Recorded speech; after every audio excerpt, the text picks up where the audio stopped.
If you skip 40 years ahead again and look at Joshua 5:12, you don't have to look at it now. You'll see that the day they entered the promised land, on that day, the manna stopped.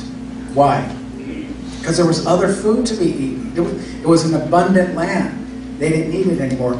But God provided it every single day for 40 years until the day that they didn't need it anymore. Is that good news? Amen? Now, there's a few things jotted down in your notes. It talks about murmuring or complaining.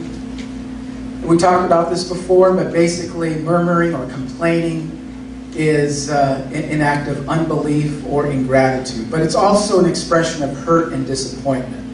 Now, Philippians chapter 2, verse 14 does say, do everything without what? Complaining or arguing. That's a tall order. Do everything without complaining or arguing. But you see here that even though they did complain, they did murmur, God still listened to the cries of their heart, and He still provided for them. And that's a good God. That's a merciful, gracious God. But folks, need I say that we need to be careful about complaining and going on and on about what we don't have as opposed to what God has given us. Amen. Amen. And then verse 3 talks about the fact that they wanted to go back to Egypt, this place that they were in bondage for years and years and years. God graciously delivered them. Now it gets tough for just a few days, and they say, we want to go back to Egypt. We want to go back to slavery, where all our rights were taken away. At least there we had plenty of food, right? There was a McDonald's on every corner. And where there wasn't a McDonald's, there was an In-N-Out. Bread and meat everywhere, right? Could you imagine wanting to give up your freedom for food? That's what they were thinking about doing. And this talks about regrets and so forth. You know, when things start to get tough, and we start to think of the glory days. Oh, it used to be like this, and it was so good back then. It wasn't as good as you think. Because, when we look back on things, usually, we just think about the good times and so forth. We don't realize that we were praying for God to change our situation. Amen? So they had a bad case of the woulda, coulda, shouldas.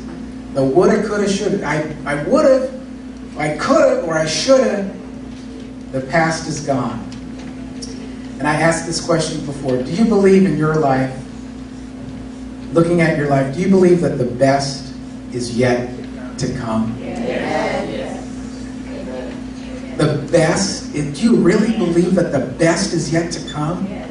I mean, I'm talking about us old fogies too. Who have experienced a lot of life. Do you still believe that the best is yet to come? Yes. That takes some faith to believe that. I believe that. Amen. Isaiah 43 verses 18 and 19 says, forget the former things. Do not dwell on the past. See, I am doing a new thing. Now it springs up. Do you not perceive it? I am making a way in the desert and streams in the wasteland. Amen? Amen. Listen, the sooner you let go of the past, the sooner you stop dwelling on it, the sooner you'll experience the new thing that God has for you. Can anybody say amen? Amen. And then, of course, we need to talk about the maggots. Who wants to talk about maggots and worms this morning? This represents the rottenness that occurs when we try to manage our own lives without trusting God. Could you imagine trying to manage your own life without trusting God? Things begin to turn sour. They begin to turn rotten. They do for me. I know. We worship the Lord with that song, Draw Me Close to You. You know why we have to worship by that song? Because we are drawn away. James chapter 1 says that we're drawn away by our own desires. And as we're drawn away, that's when the enemy entices us. When we're not as close to God as we used to be.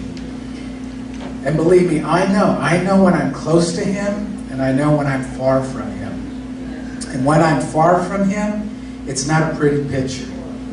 It's the kind of life that only depends on human resources It depends on earthly provision and not on divine resources. It glorifies the flesh. It glorifies and lifts up the flesh. Oh, look at this great team that just won. Let's throw a parade for them. Let's tip a few cars and set them on fire. Glory! It glorifies the flesh and seeks to live without God. And let me tell you, brother and sister, a day or two without God is like a day or two without a shower. Things begin to stink. And that's all I'll say about that. And then you see in verse 6 and verse 10, they actually saw something tangibly, physically. They saw the glory of God. Now, we don't know exactly what they saw, but the best definition of glory that I've ever heard is that glory means the full expression of something. A flower, like a beautiful rose, it has just one point in its life where it is perfect. A moment before and a moment after, it's not there. That there is one moment where it's in its glory. We talk about the glory of God. New Testament says it's ever increasing. It never fades. They saw the glory of God. Amen? In the Old Testament, in Chronicles, there was a time where they were worshiping in the temple. The priests were bringing sacrifices and so forth. And they were laid flat on the ground because the glory, the Shekinah glory, was in the temple. And who knows what this was like. But they couldn't even conduct worship. Everyone was on the floor. Could you imagine that kind of power? Would you like some of that here? Amen. We could have it here if we want it. I believe that. The glory of the Lord. Seeing Him in His fullness. Wow. Somebody say wow. Wow. Now, I want to continue these points. Just four and then you're out the door. But I do want to go over the two that we went over the last couple of weeks, or 2 weeks ago, because if you're like me, you have a tendency to forget things. Right? Right, Marvin? We forget people's names and everything. Okay? So 4 things that God provides for you today. Say today. Today. The manna was for today.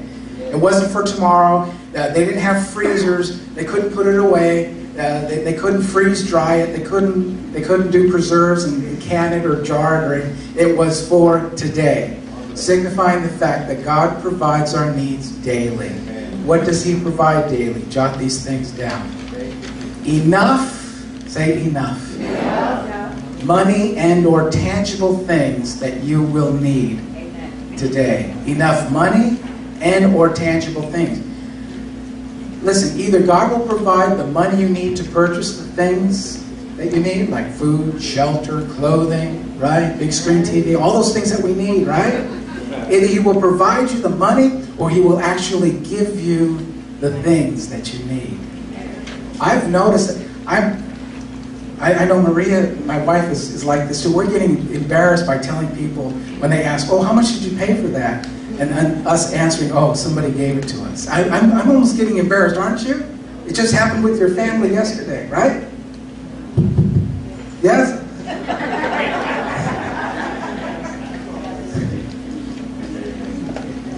God will either provide the finances or He'll provide the items themselves. Amen?